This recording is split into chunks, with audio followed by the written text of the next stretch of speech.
Richmond, north of Richmond, Lord knows they all just wanna have total control. Living in That is such a valuable piece of advice there. These are the sorts of things that we should talk about right in the first 5 minutes of the podcast. Started giving people free quotes. In sunshine and rainbows, it isn't a thing for just being a solo The operator. change in mindset makes a massive difference. Welcome to Aussie Lawn Stars. Welcome to Aussie Lawn Stars. Today I am visiting a couple from Mackay. Now, I visited Sam and Brendan in July of 2024, but we promised we'd have a three-way conversation as soon as I got back, and it's just been a year and a half since then. Welcome. Hey, guys, how you doing? Hey, Gary, how you going, Thanks for mate? having us. Been looking forward to this, and like getting a couple in my dungeon, but it's going to be an interesting conversation. Yeah, Brendan's told me not to pick on him too much, so we'll see what I get up to. Well, we'll see what we can do with that. But you guys, I caught up with you in Mackay because I reached out to Rubes when I was coming through. I was like, "Hey, Ruben, we need to catch up face to face, have a hug, say good day." And you guys came in and said g'day as well. It was really good to meet some people local in Mackay when I was coming through. Yeah. But you guys have been working together for a couple of years, I guess. Yeah, It's coming up 3 years. coming up to 3 years in March. or April, something like that. Yeah. When we first started, we spoke, touch base with Ruben, was talking to him. It was really helpful. It was really good. No, it started with a 4 hour, probably not 4 hour, probably an hour conversation on a Saturday where we're trying to get a local daycare done in his area. And we just kept talking and talking. That's Ruben for you, though. You can't shut him up once he starts. Oh, he's a good one. He's always up for a chat, that's for sure. Oh, yeah, no, he's a great guy. I love it. And you guys have pivoted a little bit, right? And you're running two businesses together, which if you look at Mackay's weather and you got young kids and you got a lot happening for a young married couple. And I'm saying young because you look at like you're easily 15 years younger than me, maybe 20. I'll take it. Possibly. Yeah, so you got a lot going on, two businesses. And your second business, Brendan, it's butchery. So It is, mobile butchery. Yeah. So I've been a butcher for 15 years now. Always worked for the man. Got to the point, left, cracked it with that, and just wanted to just work for myself. Started the mowing, and now I've got the mobile butchering. It's going really well. It's a service-based business, so I go to the farm, dispatch the animal, dress it, and then come back the week later and process it for the farmer. Yeah, okay, nice.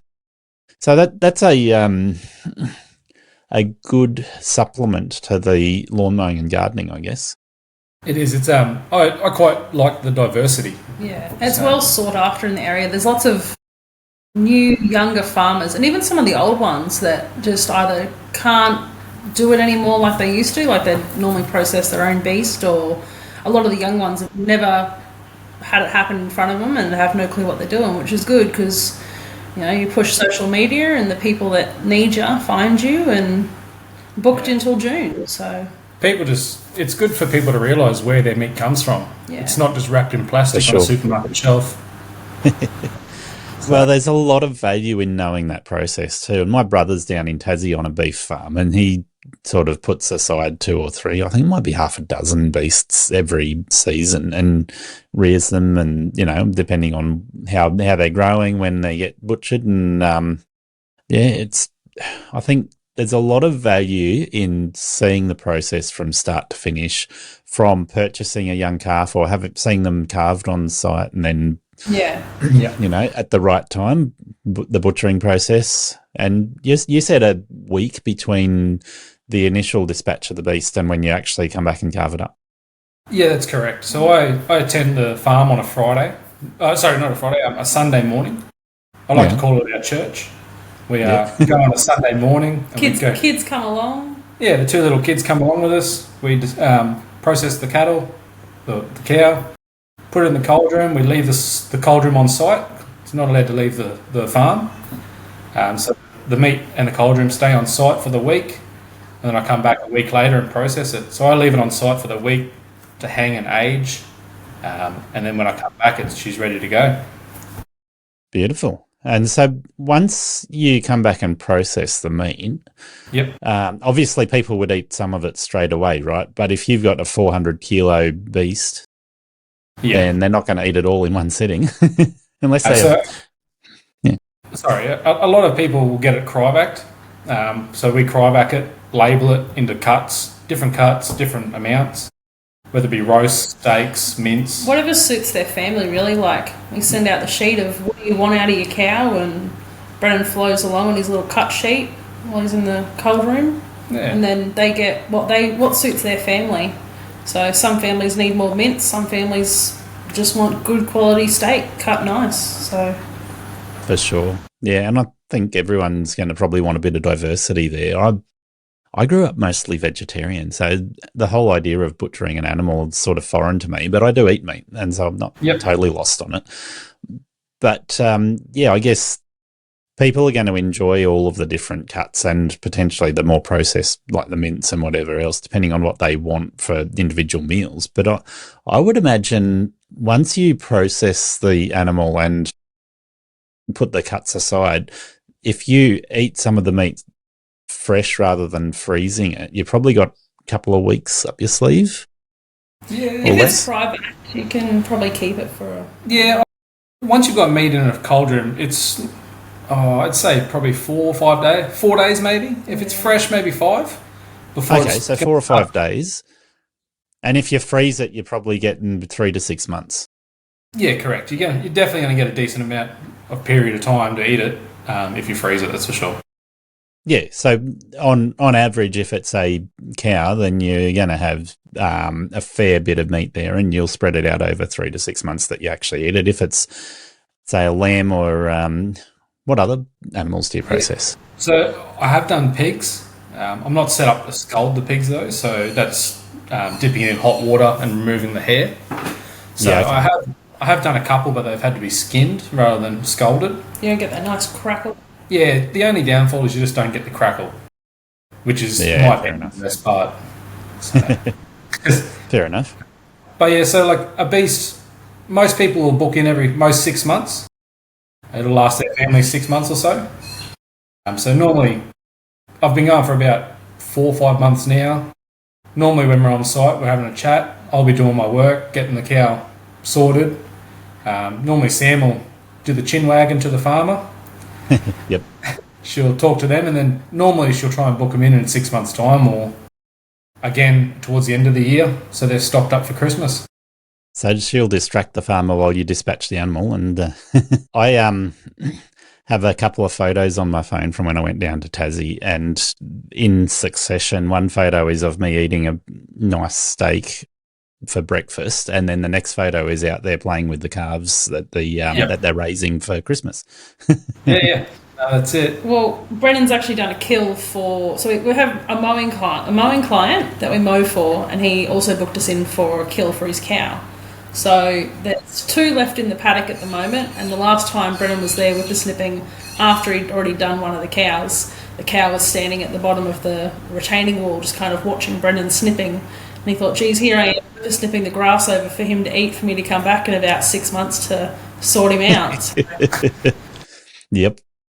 Yeah, it's good to be able to cross over with both businesses there. So yeah, and I've heard a couple of business people suggest that you should stay in your lane when you're in business. You do one thing and do it really well. But I've found in our industry, having a couple of streams of income can be a really good way.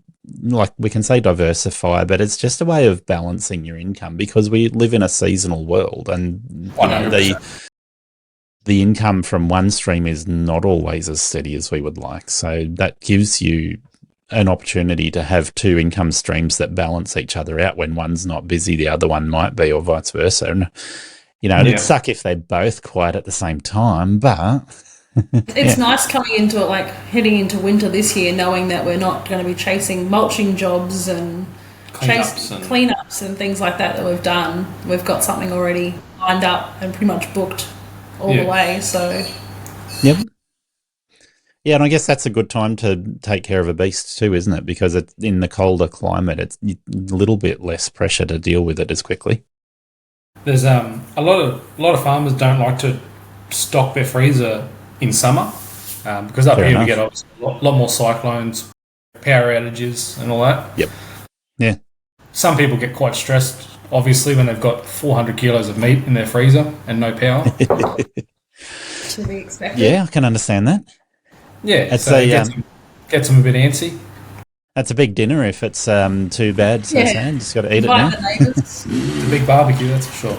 If you're out there tackling strata sites, commercial grounds, retirement villages, or those tough summer acres, you know a full commercial mower makes all the difference. That's why more commercial contractors are switching to Right Standers, the original stand-on mower, available in Australia through Cox dealers nationwide. Built tough for our conditions, the legendary AeroCore deck delivers a flawless, even cut every time.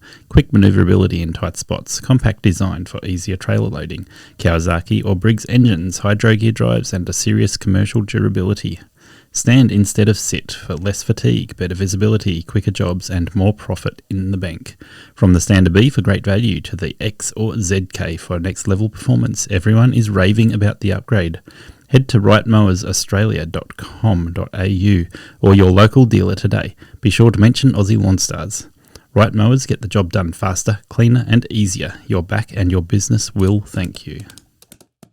When you started your lawn care business, you weren't doing the mobile butchery, but No. would have been a fairly quick learning curve for you on the mowing and gardening jobs. But what did it look like? Did you both go into it straight away? No, so I was managing a butcher shop at the time. Yeah. I was butchering, had a couple of apprentices under me. Working in a butcher shop. At the time, I was Not a bad job. no, it wasn't a bad job. It was well paid, good job, all Close to the home. above. But just got to the point where I was mentally just wasn't there, mentally struggling. Wanted a bit of time off. I asked for it and I couldn't get it off. Yeah. So me being a stubborn bugger, I was like, "Bugger you, I'm out." So I came home and I said to Sam, I said, to be honest, I'm just happy to spend time with my family. Like it's the world's so busy at the moment and everything's happening. I just want to spend more time with my family and not work 60 plus hours a week. Was that in the midst of COVID or was that post-COVID? No, so that was 2023 in March. Yeah, definitely post-COVID, right? Yeah, so I worked COVID in the butcher shop. That was hectic. But I Yeah. also saw how much people relied on the butcher shops rather than the supermarkets. Yeah, definitely through COVID, everyone was very happy to support local businesses, and I think that was a real thriving time for for anything like that. So local butchers got a good deal, local mowing businesses got a good deal out of it. Everyone was working really well on that. But the cross side of that is that it was really hard to find employees for anybody in business, and the labour scarcity was huge. So a lot of people starting their own business, a lot of trouble trying to find people to be employees. Yeah. Well, it was about March 2023, the very start. I'd just gotten my first real job after having kids. So I'd had Leo in January 2022. Yeah. So I'd been off on maternity leave with him, and I'd got an admin job that I was rapt about. I'd done a week of my first trial. They were happy. I got home on the Friday afternoon, and Brendan said, "Oh, I'm going to quit. I'm going to go start mowing." I was like, "Okay, sure, go for it, mate. Have fun." Originally, when I left, I said to Sam, I said, just to make ends meet, put food on the table, I don't care if I've got to clean toilets at the local fast food joint, or I honestly don't care how I've got to make the money. I just want to feed my family and I want to spend more time and see my kids grow up. So we left with that, and it's just taken off. I got invited to LMCA very early on, Yeah. the first month or so. So was that through Ruben or? I think it was. I think it might have been through Ruben. I'm not too sure. But I read that and I studied that like the Bible, just seeing everyone's recommendations and all the different Ways to do things. pricing, I guess, was the biggest thing. I hit the ground running pretty much. I put out a few low prices to start with, but within the first week, I pretty much set my benchmark as to where I wanted to be and what I wanted to charge, and just ran with that.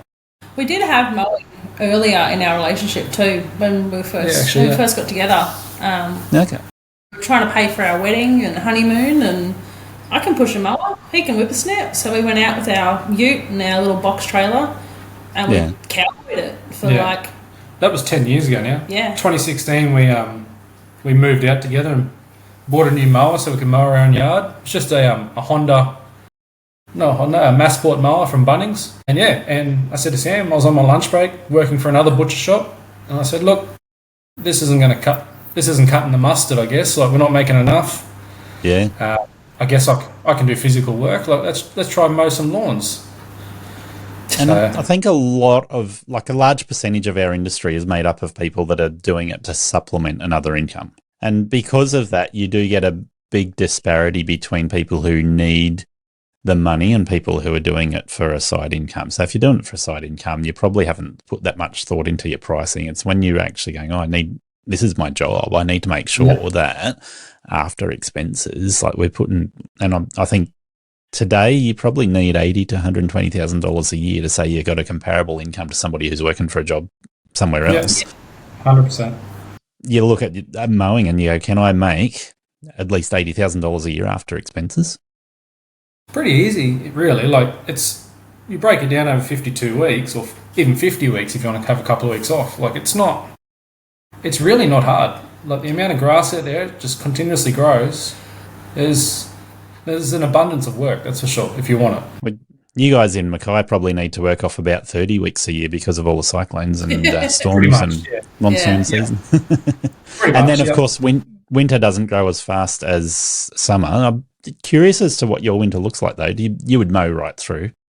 Still, you sweat 52 weeks a year, pretty much. Like, I think winter may have been a Wednesday last year, or this year. No, last year, sorry. Yeah.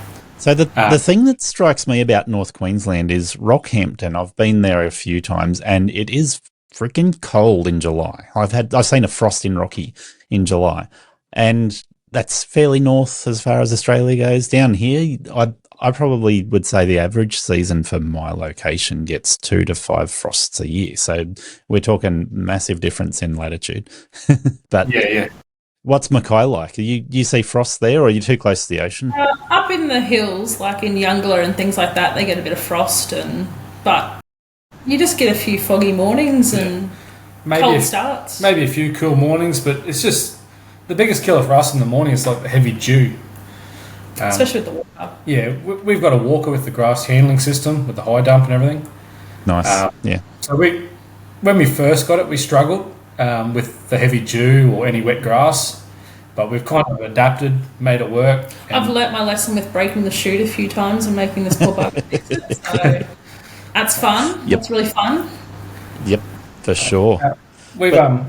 They're a really good machine. If you make sure that you stick in your lane with what they're doing, they work really well. And it's a great excuse to encourage your clients to go to weekly cuts when you're dealing with those sort of issues.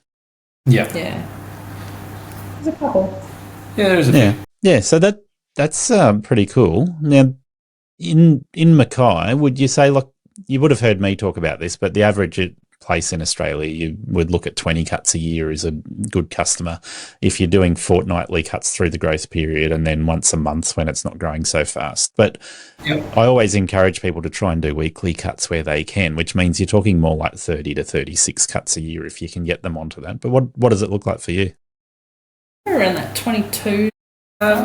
We've only got a couple of regulars that do weekly. Most people opt for fortnightly just for the price sort of thing, so make it bearable. Bearable, I guess, so they can afford it. Of course. With the cost of living and everything. So we do once a fortnight, 3 seasons a year, and then in the winter season, sometimes it'll be a bit longer than just the winter. Till the rain kicks off. Starts up again. We'll go 3 weekly, and if it hasn't grown, we show up to a property, we'll just message the owner and just, do you want it done, or would you like to push out for another week? Yeah. We're like, we can just work around it. Like, we're not locked into a contract. We're fair to most people. We don't want to rip people off, so yeah. Well, I find here the grass stops growing. Like, it basically comes to zero growth from the 1st of May. And there's been once or twice that's changed. It's gone through to the end of May or something like that where it's still growing. But usually come the 1st of May, the ground gets cold enough, it just stops growing completely. And then you might wait 4 weeks and it's like, okay, we just need to do a bit of a tidy up on most of the properties. But then it's actually September, get to the end of winter and it's not actually growing that fast. So you can still do a mow at 3 week mark. It's actually October, 1st of October is where you go, yep, everything's ramped up. As long as we're getting rain, it's ramped up and it's going fast again. We seem to drop off around that July, August mark, really, before it. Yeah. So we've been like 3 years now, and last year was so wet. We had like 2 weeks straight at the start of last year. So 12 months ago, we couldn't put the mower on the ground for 2 weeks straight, and it was like the first time we had to worry about. They were like, "Well, what do we do? How do we work it? Do we go and just whippersnip the whole thing, or in the pouring rain?" Like this year now, we're like, all right, text everyone, we'll be there in a week. We'll push everyone back a week. See you when we see you. Yeah. I guess when you're starting out too, your finances and your funds are all that are a bit tighter, and you're still setting up and you're still new to it, green to the industry, I guess. So like, still trying to learn the. So I guess seasonally, since COVID, so beginning of 2020, we came out of bushfire season end of 2019 and beginning of 2020, and as COVID started, we have not had a hot season since until now. We've actually seen a few bushfires this season, which is the first in the last 5 or 6 years. Yeah.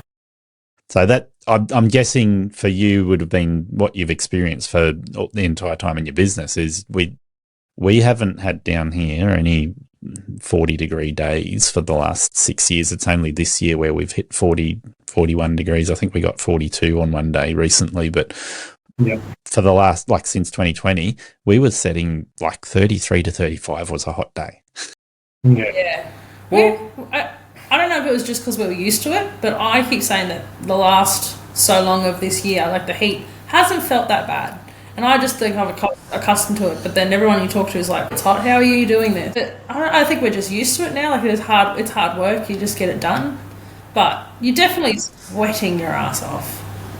You do get it accustomed to the weather and the climate that you're working in. And, occasionally it gets frustrating. But then as you get older and you get a few more grey hairs like I have, you start going, I'd like it if it was a little bit easier. Yeah. I find it pretty tough, or not pretty tough, but I do feel it going from mowing in what feels like 38 degrees and the humidity's through the roof, and then towards the end of the week, jump in the cold room and cut up a beast. And then back to the sunshine. And then on the following day, or even that afternoon, depending on the day, might be back out mowing again. Yeah, well, this season has been insane for weather changes, right? So normally in my location, we would get 1 or 2 days in a season where you get up over 40 degrees. And in winter, you get 1 or 2 frosts, maybe half a dozen frosts if it's particularly cold winter. So the extremes are normally not that common, but the 28 to 33 degree days is where the humidity still sits pretty high. And once you get up over 35, 36 degrees, the humidity just vaporizes. So normally that's what you're working in, is that sort of middle of the road area where it's it's neither hot nor cold. But then this season we've had 42 degrees one day and then the next day it's 17. And it's like, what the heck is happening? That was buggy up. Mother Nature's having a great old time. It's Australia. That's what I tell people. It's just get used to it. You live in Australia, the land of extremes. If the weather's not trying to kill you, there'll be an animal trying to do it. That's it. Definitely. Yeah, no, Australia is great, but it does come with that. And particularly we're doing our jobs. So I'm guessing you probably see a few snakes out in the field up there. Surprisingly, Sam saw her first live snake last week. Yeah. In three years. I've seen a couple of dead ones after they've been either hit by the mower or just sitting on the road. But the first live one the other week, and I was just cruising along, all of a sudden it was come up to a bit of a drainway that overgrown, and I saw the back end of it. I went, I'm just going to reverse back out of here. Yeah, and a lot of the time they will hear the mower or the whipsnipper coming and they're out of there long before you even see them. I hope the vibrations in the ground and all that are enough to just send them the other way.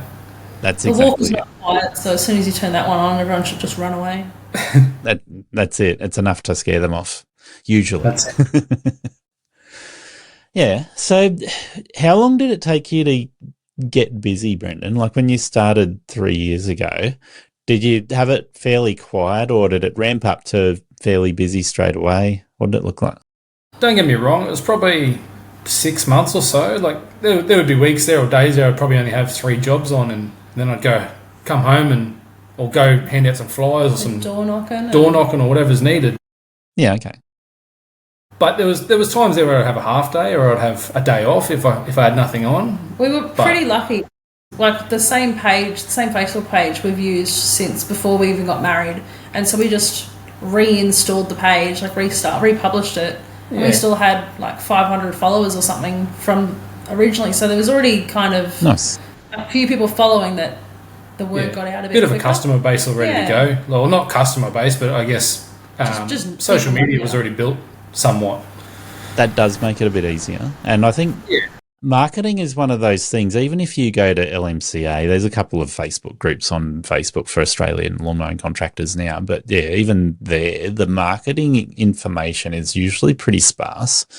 Most people are pretty good at talking to you about how to cut grass, what to do with weeds, how to use your chainsaw, all that sort of stuff. But when it comes to marketing, the information is just real hit and miss. So that would have been great for you to have that page already set up. And in my opinion, that word of mouth makes up for a lot of misgivings in our industry, but understanding the difference between word of mouth and what you can do sort of with cold call marketing, either Facebook groups or Google ads, Facebook ads, those sorts of things that you can do, even just letterbox drops, makes a massive difference to how you propel your business and get it busy enough. One of the first things I did, I actually sat down and Googled real estate to Mackay.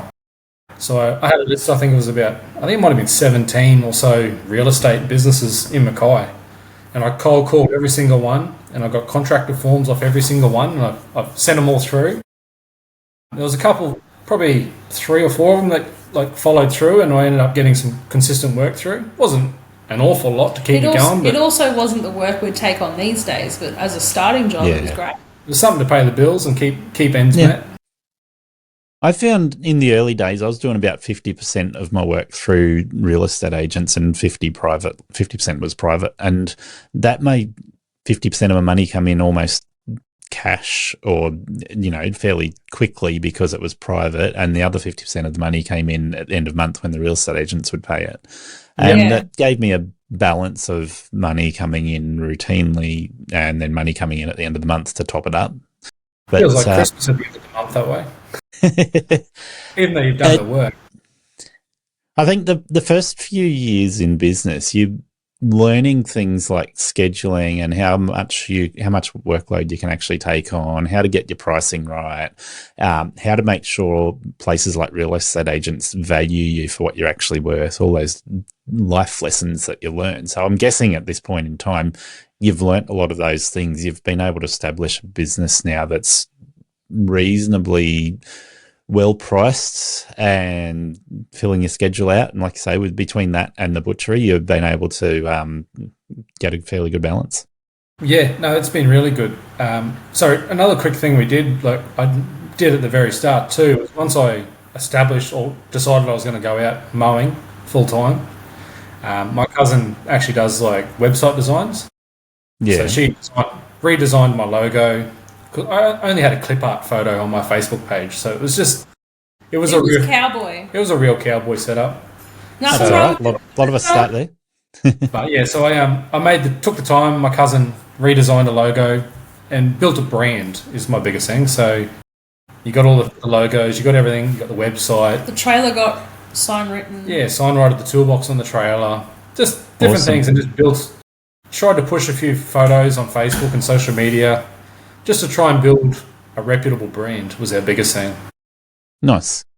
So, all those things that make a big difference in how you're perceived by the public, but not just that, the type of jobs that are coming into you.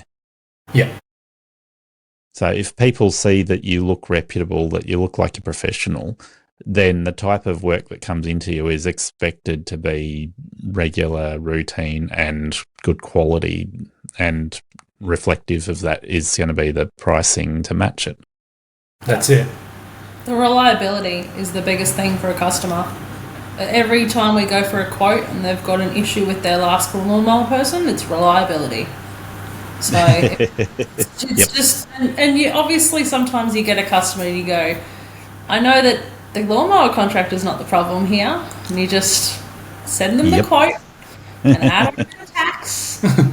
And it's definitely the reliability that becomes the biggest thing when you're trying to build your business. If people know you're reliable, they'll recommend you. And I think those two things you just said, Sam, are spot on, exactly what we see in this industry. It's either, where's the last guy? Why isn't he here? He did it for $50 though. Where's he gone? He's a cowboy. He was doing it for beer money on the weekend. Yeah. Or for his wedding. Yeah. And, now he's disappeared because the customer was a red flag and was just too painful to deal with. Yep. Those two things pretty much sum up the problems we see in our industry, right? They both go hand in hand. You see them everywhere. I've got a quick shout out to our sponsor, Sortscape, at sortscape.com/lawnstars. Job management built specifically for lawn mowing and garden maintenance.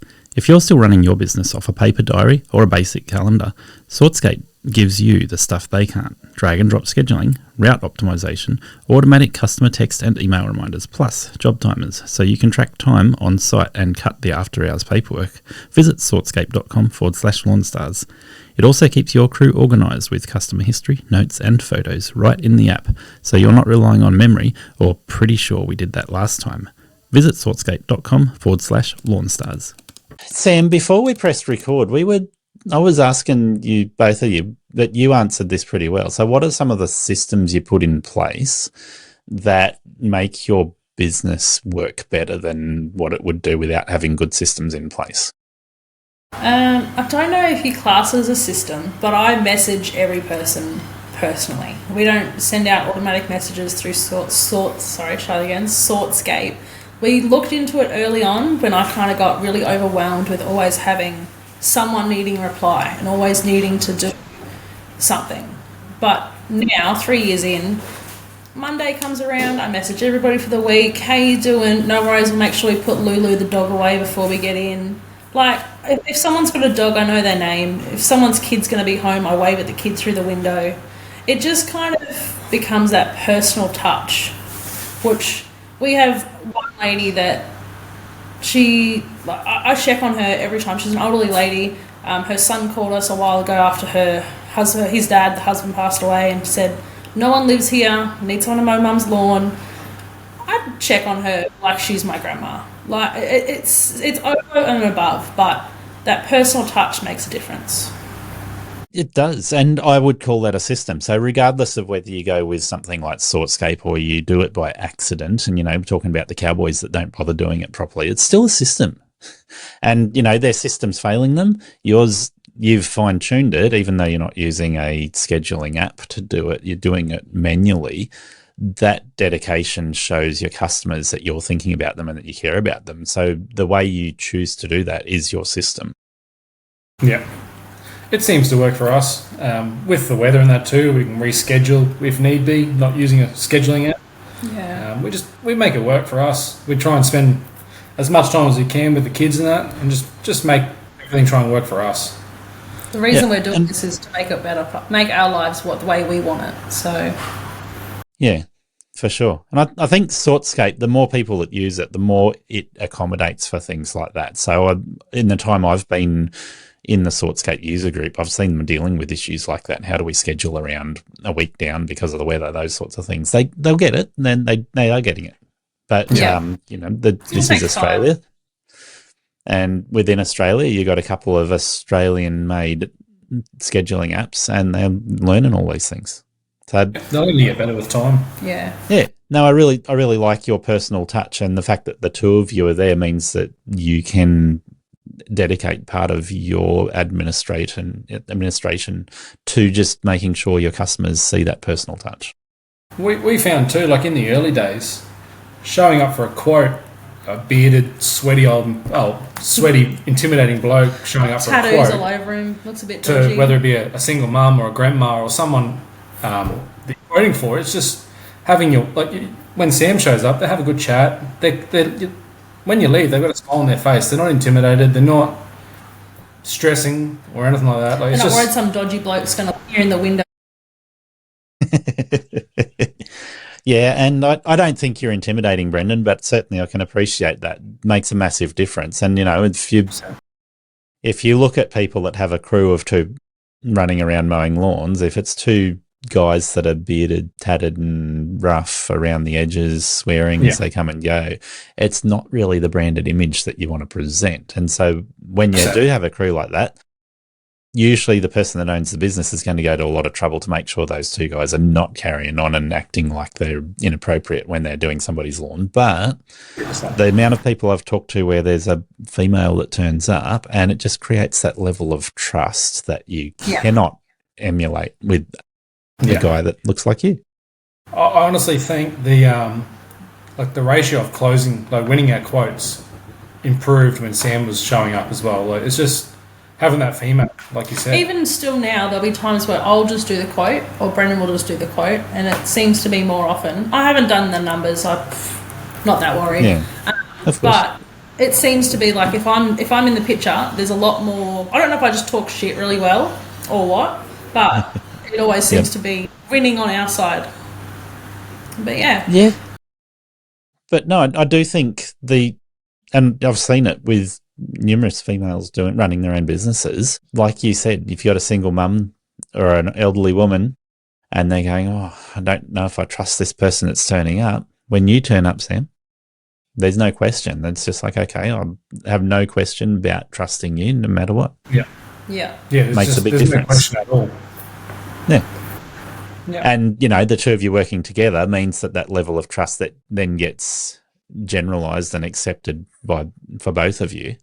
Yeah. And means that they not only know that, hey, Sam, I feel a little bit more trust with you, but also, Brendan, I trust you've got the muscle to make sure that everything's getting done really well too. Yeah.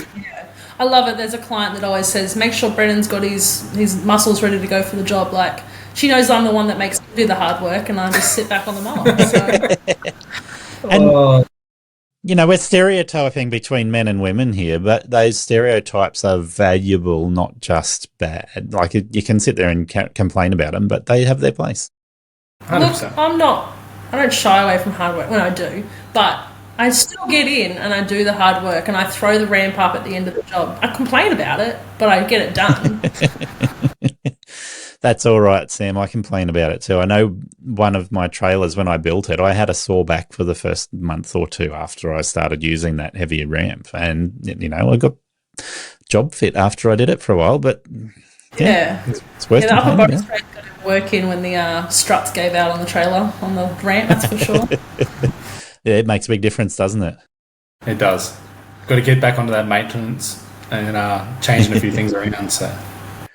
Yeah, I'm looking at building a new trailer at the moment, and I don't really need one most of the time because my equipment lives on site, on commercial site. It's just one of those things, but you need to be able to take it to the mower shop from time to time. And just like, I really should build another trailer that's going to match the size of my right ZK. And it's one of those things you're like, all right, what do I need in a trailer? What's going to make it efficient and easy to operate?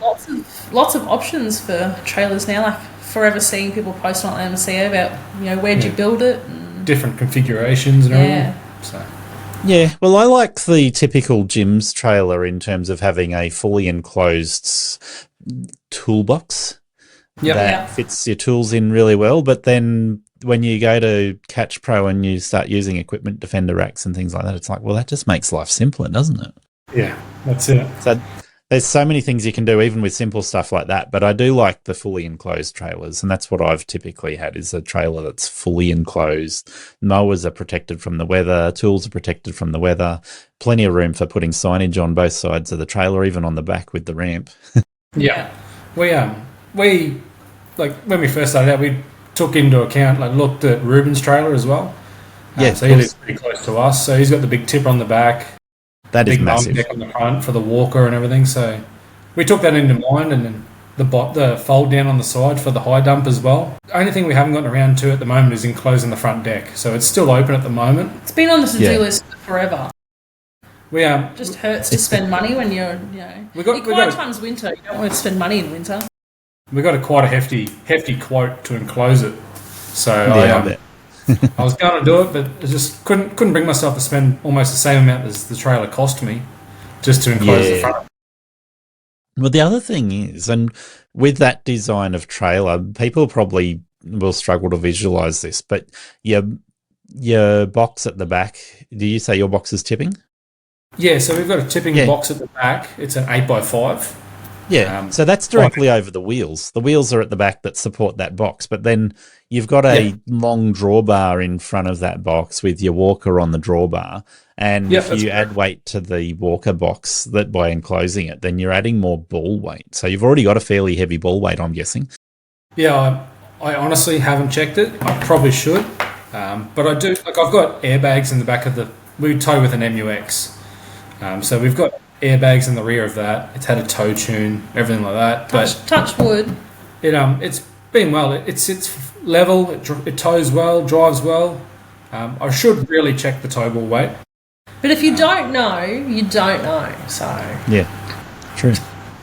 So, in my opinion, if you're doing what you're doing, so you got a long tow ball, long drawbar, which inherently is going to give you a lot more weight on the ball. If you're using a ute, you're getting length from the axle of your ute back to your tow ball as well. So you're actually amplifying the problem with a ute. Whereas with a wagon like you've got the MUX, a Prado, a Land Cruiser, I'm sure there's a bunch of other wagons we could mention, but those sorts of things have a much shorter distance from the rear axle to the tow ball. And so that then reduces the problems you would see with having that really heavy tow ball weight. Yeah.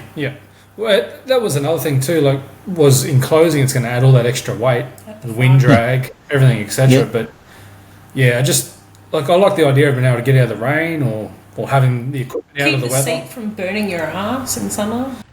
Yep. Canvas seat cover does get quite hot. Catch Pro has been a supporter of Aussie Lawn Stars since its very first episode. Since we've formed a partnership with Catch Pro, a lot of Aussie Lawn Stars have made orders using the code LawnStars10 in all caps. And the lucky Ray from Sydney won the Equipment Defender racks right before Christmas.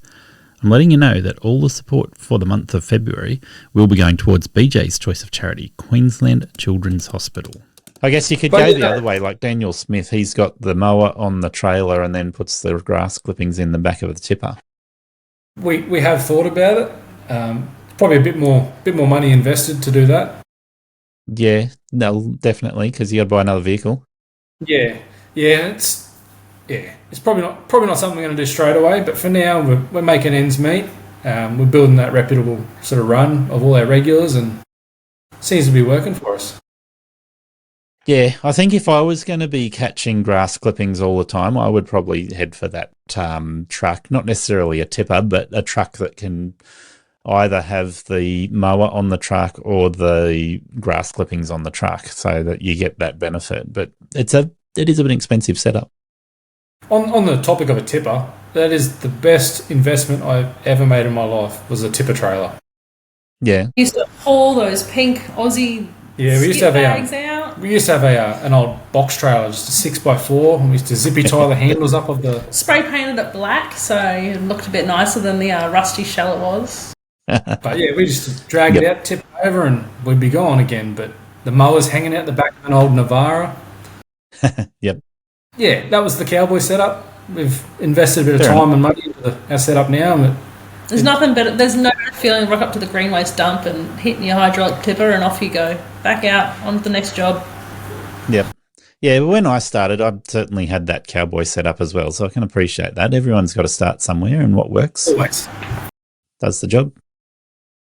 Yeah, so the things we're talking about, they all form systems that you use. So whether it's the tipper trailer, whether it's the way the rest of your rig is set up, the scheduling you're doing, the phone calls you make to your customers, they all formulate systems that make your business work well. Or if they happen by accident, often they're a disaster waiting to happen. So it sounds like you've put a bit of thought into each of those things and continuing to think about what you might do in the future. I think we've just learned our lessons and learnt from them. Our biggest thing is just trying to be more efficient, no matter what we do, just trying to be more efficient and just increase the amount of work we can do in the same amount of time. Yeah, well, that's good. And I think that efficiency level is one of those things that makes a business worth doing. If you don't know if you're efficient, you're guessing. And if you're guessing, you're probably not doing real well. Yeah. Well, it's probably, actually, so what I was saying, like, probably not trying to do as much work as possible, but it's probably trying to make the most amount of money as you can in that same period of time, like just increasing it. Yeah, and I think that's important, right? Because I've talked to a number of people who are like, I don't want to work 7 days a week. I want to be able to do a 4-day week and still know that my business is hugely profitable. And of course, if it's profitable and you choose how many days you're working, then it's a case of going, well, does that support my lifestyle? If it does, awesome. Yeah. I think that's a win. Yeah, definitely. Yeah. At the moment, we try to have Mondays off. That's like It's normally our day off, but when there's wet weather, obviously it's good to have a day that kind of can spread stuff out about. But I think that's an awesome way to look at it, particularly in an area where your wet weather gets really wet. Yeah. Originally, it was nobody likes working Monday, so let's have Monday as our day off. Every other poor bugger has to go to work and hates their day, and we sit at home and all do our errands, and we have a day off. It feels great. And then Tuesday is just back to the normal week. So I think one of the things that is highlighted there. How old are your kids? We've got a 12-year-old girl, a 6-year-old girl, and a 4-year-old boy. So they're at an age where if you have a day off, you really get to appreciate your family, and both of you working together. That means a lot to you. Yeah. Well, only in this year, Sam's actually stepped off the tools most weeks, most days. She'll come out one day a fortnight or something, or one a week if need be. But she's stepped off the tools and decided to homeschool the kids. So. Wow. Yeah. So obviously we knew family was important, but that's a massive step, isn't it? Yeah. It was. I'm coping. No. It's a big change. Change of mindset, change of structure, change of everything, I guess. But we're making ends meet. So it's worked well for us to work hard for a few years to get to where we are now, so that we can enjoy a bit of a step back with the kids. So it was our oldest was meant to start high school this year. I loved it during COVID when we were homeschooled. If you call it homeschooling during COVID, I think it was just supervising, but I loved it. It was awesome. There was no stress, there was no rush, and now we've pretty much started over the school holidays, but we've been going for about 2 months now, and there's a flow to it. The kids are enjoying it. I still can go out and help Brendan if I need to. We've got lots of family support, which really helps out. Couldn't imagine doing it without grandma here and grandma there. Yeah, but I guess the kids being the age that they are, you said 12 is the oldest, 4 is the youngest. Like, you're pretty close to being able to go, hey, kids, you guys are at home on your own for a couple of hours while I go and help Dad to do a couple of lawns in the afternoon. Don't start that element, and don't put a knife in the toaster. See you later.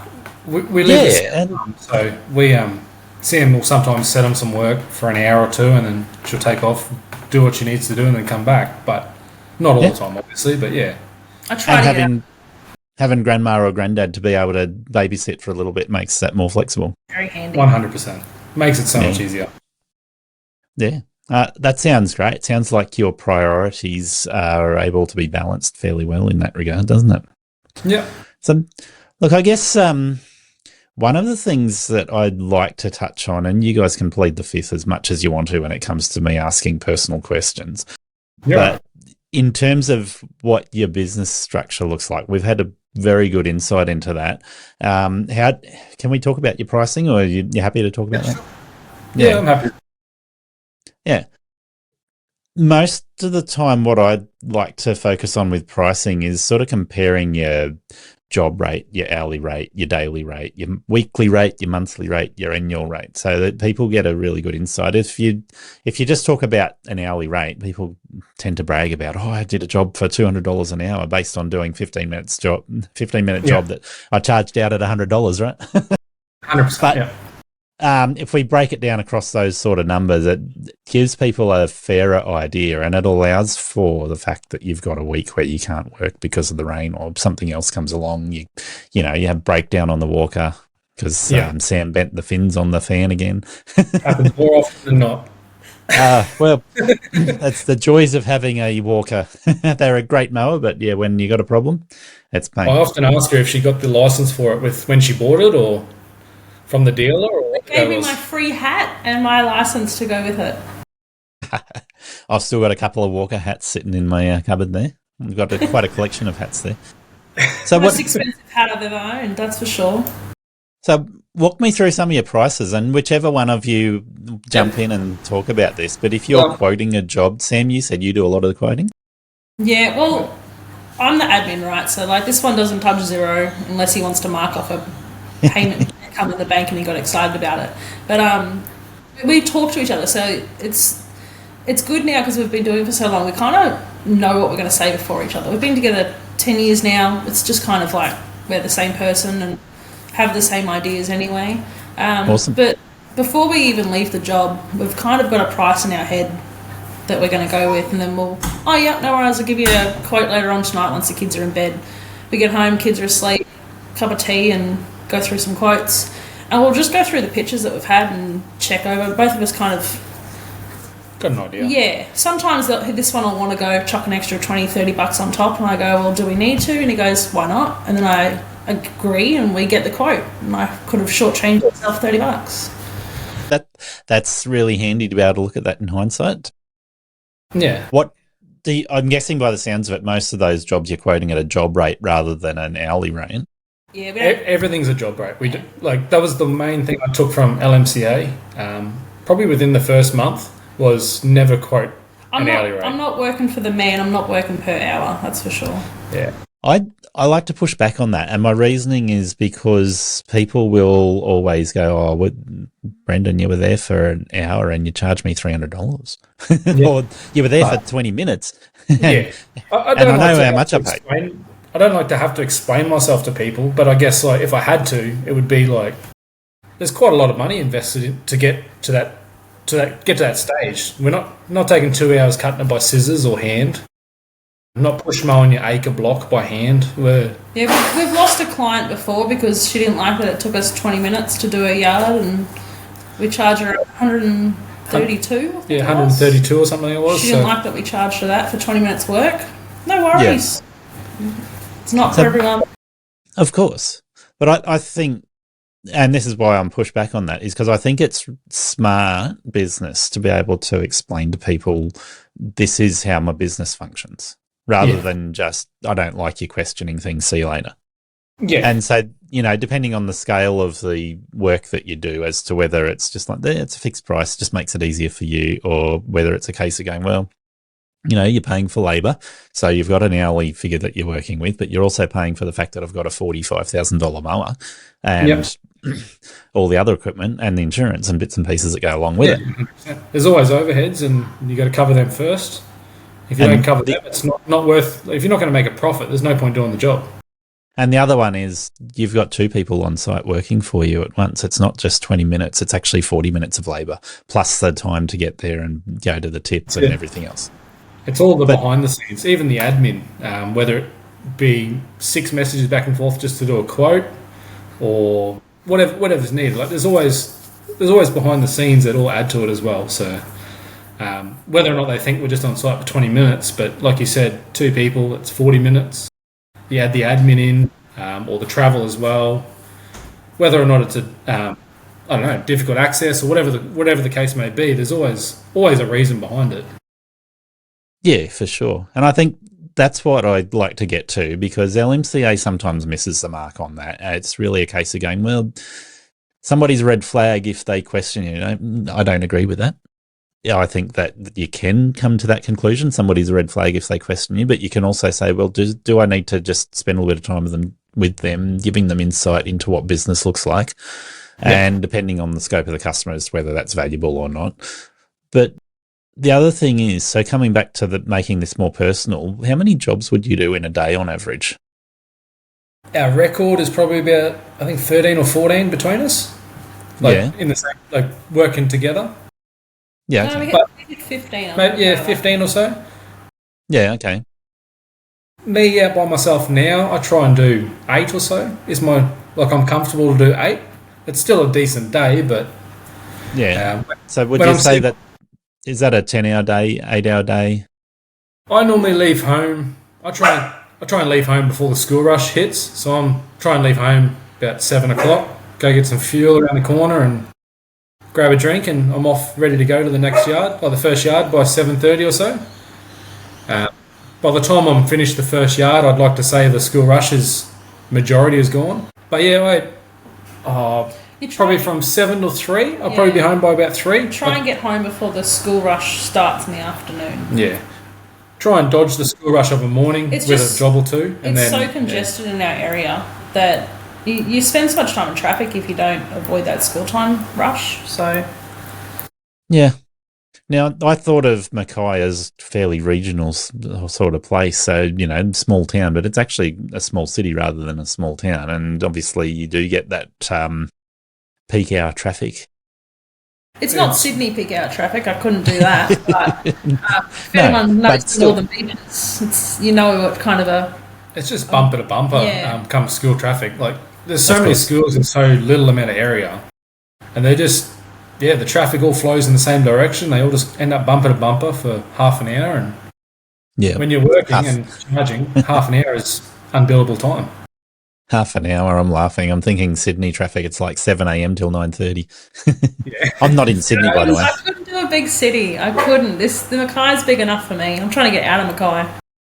I'm not in Sydney, but I'm closer to Newcastle, but we're affected by Sydney because so many people travel from Lake Macquarie down to Sydney for work. So when I head out in the morning, there's a lot of traffic on the motorway, freeway, heading to Sydney.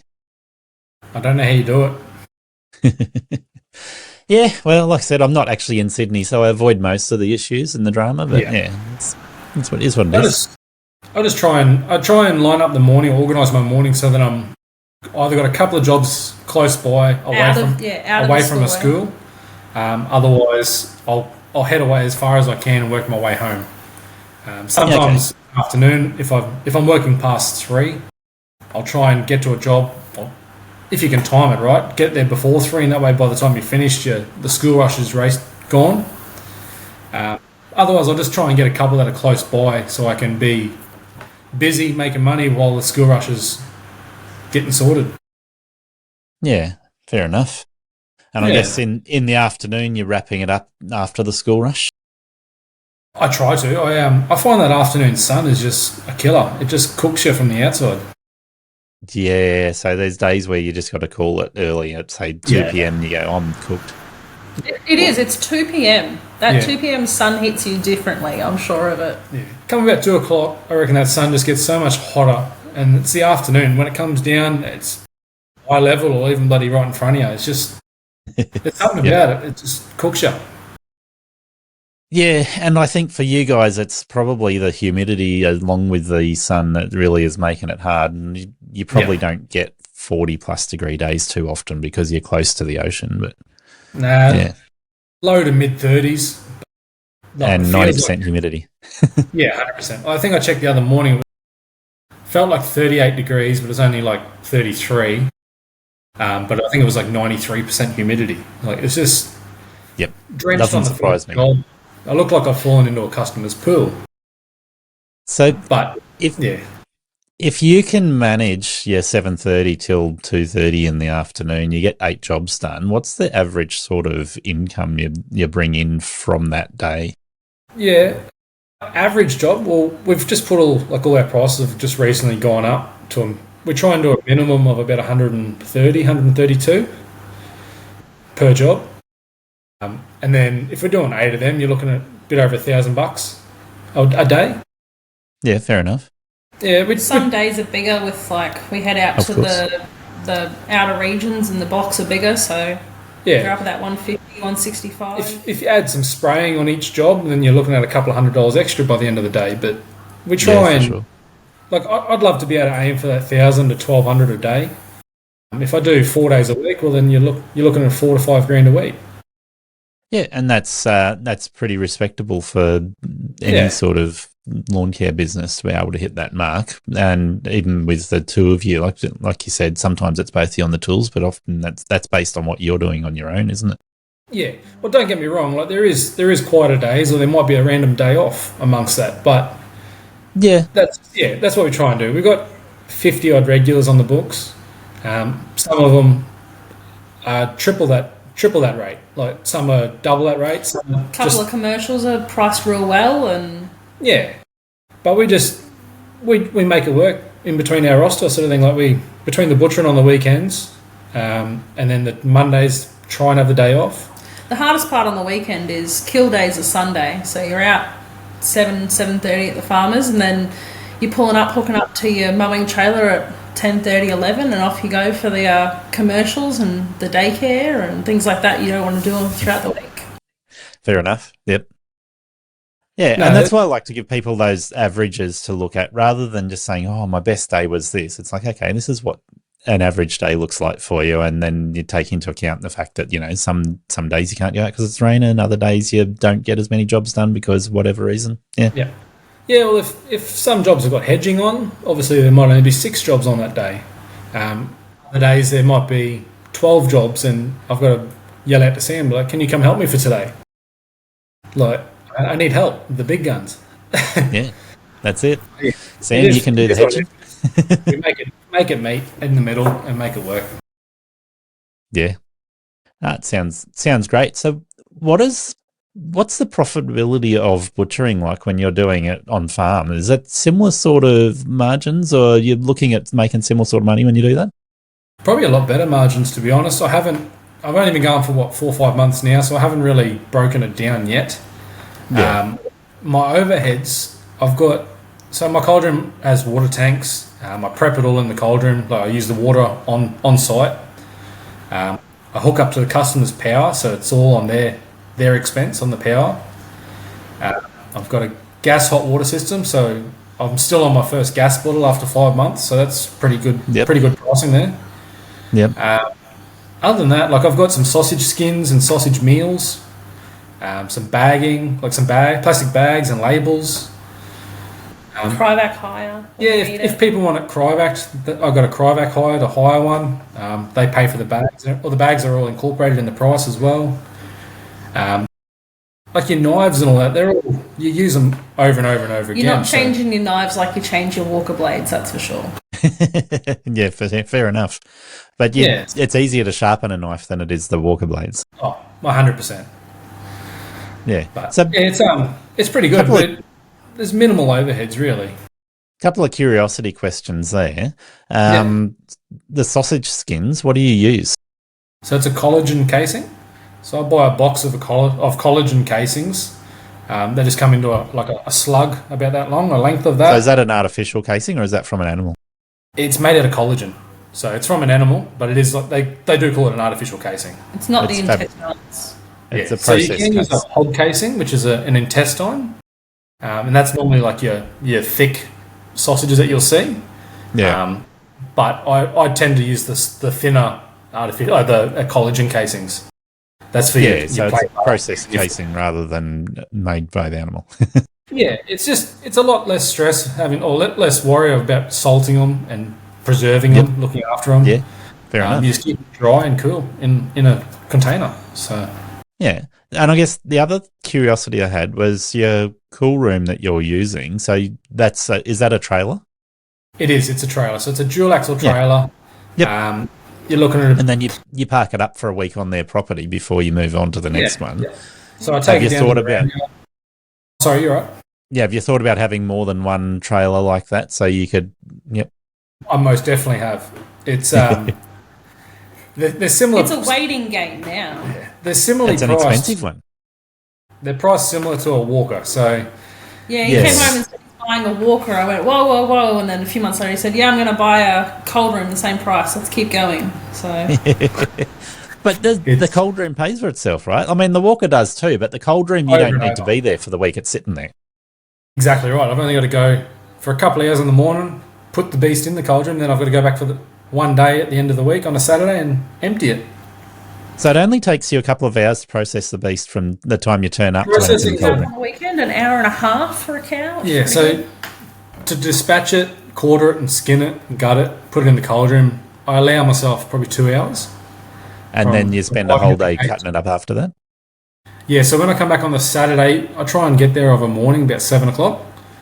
Depending on the size, I'll be leaving by about 5 o'clock in the afternoon. So it is like probably a 10-hour process. Yeah. You're also in the cold room with your speaker going and your snacks and your Red Bull in the cold room. So it's definitely not a bad day. Freezing your buns off. Yeah, but that's the thing. Like, you go in there, you do your job. But like from 7 to 5, that's processed, minced, sausages made, whether it's bagged and labelled and boxed ready for the customer, or it's cleaned up at the end as well. So if it's a cryback job, like if they want a cryback, it's either me or the oldest daughter that'll go along. So we've got a little deal going with her that she can make some money on the side if she wants it. It's up to her. She doesn't have to. That's good. So if I go, I don't get paid. I don't know what the go is there, but she gets paid if she goes. But then, like, sometimes you get. I've got a good explanation there. Yeah. Sorry to interrupt. That I've done the same thing with my wife and my daughter, right? So if my daughter works for me, she gets paid an hourly rate. If my wife works for me, it means I don't have to pay somebody else to do labour. So it means that we put more money in the bank as a family. Whereas, obviously, can't tell my daughter, sorry, we're just putting food on the table for you. Yeah. What do you mean your musical theatre lessons doesn't count as payment? What are you talking about? That's the thing, though. Husband and wife team. It's a team effort. Yeah. That's the biggest thing. It's a team effort. Common goal. The other thing is, and this is sketchy territory, I'm not giving tax advice here at all, but when you have a husband and wife that both work on the tools, 50-50. I can literally say to my accountant, my wife's got another job, but she doesn't earn as much money as me, so we split the business profit between her and I, depending on what benefits the tax, and it's legit. Yeah, 100%. Right? But like I said, I'm not giving tax advice. But because you're doing the same thing, it's worth their weight. That's for sure. Yeah. So if you want to understand that better, go and find an accountant that can explain to you what you can and can't do. Don't rely on what I'm saying on the podcast. That's all I'm saying. That's it. It definitely is. Yeah, there's definitely got the perks. It's good with the cold room though, because sometimes you can get 2 cows. Like, farmer's got 2 cows he wants to put through. Great, no worries. You're there. It's double the work. It's also double the money. Yeah, it's double the money. So it's nice. Yeah, that's right. Double the money, and you're still only turning up for that one day to do the dispatch and another day to do all of the work. I guess you might end up rolling into 2 days if you got a lot of work to do making sausages. Try and get a start on a Friday. If it's 2 cows, we'll get a start on a Friday in processing it, and then come back on the Saturday to finish off. So that raises a question for me, right? Because I go to church on Saturday, and regardless of what people do, but do you get people saying, "Oh, I don't want you to come on a Saturday," or "I want you to come on a weekday," or something instead? So far, we haven't had any pushback. Some people say, "Oh, I'm not home until this time of the day," or "I'm not home in the morning." But we're pretty self-sufficient. We've got water tanks, like I said. We've got everything. So my cold room's got a cold room part at the front, and then the back half is a prep room or a production room sort of thing. Okay. So I'm pretty self-reliant. I get it all done in the room, bag it all, label it all, and at the very end I can hand it over to the customer when they are home. So they don't need to be there holding my hand. Yeah, of course. Yeah, no, I can imagine because you're working for people on their farm, they're going to be fairly flexible most of the time, but it's not like you're working for a business where you got to work around their business hours or anything. But I just thought it might come up occasionally where they're like, "Oh, I want you to do it on a different day. I want you to have it ready for X, Y, Z." Yeah, I'm sure we'll have one. Like, you always get one in the bundle, but it's been a pretty sought after service. So being only going for 4 or 5 months, I'm already booked out till June at the moment. So that's every single weekend No, sorry, 1 weekend free because I had to book in a holiday, otherwise we'll never have it. So we just put the Very cow in for a important. double week hang, so that works well. It's really important when you guys are juggling 2 businesses and homeschooling that you make time for that holiday. Yeah. We definitely need to prioritise some date nights as well. So just prioritise husband and wife time as well. My wife said to me a couple of weeks ago, she said she was listening to a program about marriages, and all our kids are adults except for our youngest, which is 16. So it's not really that new to us. But she said, they recommended 1 date night a week, and then once a month you do something else, and then once a year you do a big holiday as well. And I'm like, okay, so these people that are recommending this clearly don't know about life and life happening. Are they also paying for the one once a year holiday? Or they're probably bloody single. I'm given relationship advice. It's all good and well, and on the whole, I'd like to do a date a week, and then once a month we do something extra, and then we've been talking about a date night for I don't know since the start of the year, and every week rolls around, we go, all right, well we'll book it in for next week, and it's not like we don't get alone time. If we're working together, we're together, so we ship the car. It's just still work, so it's nice to have a separate time. Yeah, I guess the other thing there is typical date night is let's go out and spend $150 on a meal, but it can be let's just go out in the morning. Like my wife and I both have motorbikes, so let's go for a half-hour ride, have a cuppa, and go home again. Yeah. Just a bit of personal time together, just away from the busy world we live in. Yeah, so there's a lot of variables there. Look, I feel like I'm almost part of the family now. I've spent enough time talking to you about all these things that are really private, but also good to share. No, it's been good to have a chat, Gary. Thank you very much. No, it's it's a little while since we said hello face to face, but yeah, it's good to catch up. It was a quick flyby when you're on your way up north. So if you ever it really was. Yeah, we'll do a lunch or something, have a bit of a longer chat. My friends are talking about doing another trip to Cape York, so might be on the cards. Yeah, there you go. Well, we haven't made it up there yet. We've got a 4-wheel drive, and we've always spoken about it, but we just haven't had it, haven't committed and haven't done it yet. So I've been there 3 times, and we're talking about doing a 4th. Nice. Bloody oath. I think Fraser's our first trip to do, I reckon. We're going to do a Fraser trip. Fraser's great. I'm talking about doing that again. I don't know if we're allowed to call it Fraser now. Is it Kagari? Yeah, I felt bad when I said that then, but I was like, No. I don't feel bad, but, it is what it is. It is what it is. That's the best saying. Yeah, that's it. It's, we can show respect in a lot of ways, and we can keep on enjoying what we've got. That's it. Yeah, well, we might bump into you at Mackay, or I might see you at Fraser Island. Who knows? Sounds good. Sounds good, Gary. Thank you very much. Thanks for the chat. I'm glad you finally got to agree to it. Thank you for listening to Aussie Lawn Stars. Please remember to rate and review the show on the Apple Podcasts app or the player you use. Exciting new shows are released every Monday. Make sure you follow or subscribe to hear the next episode.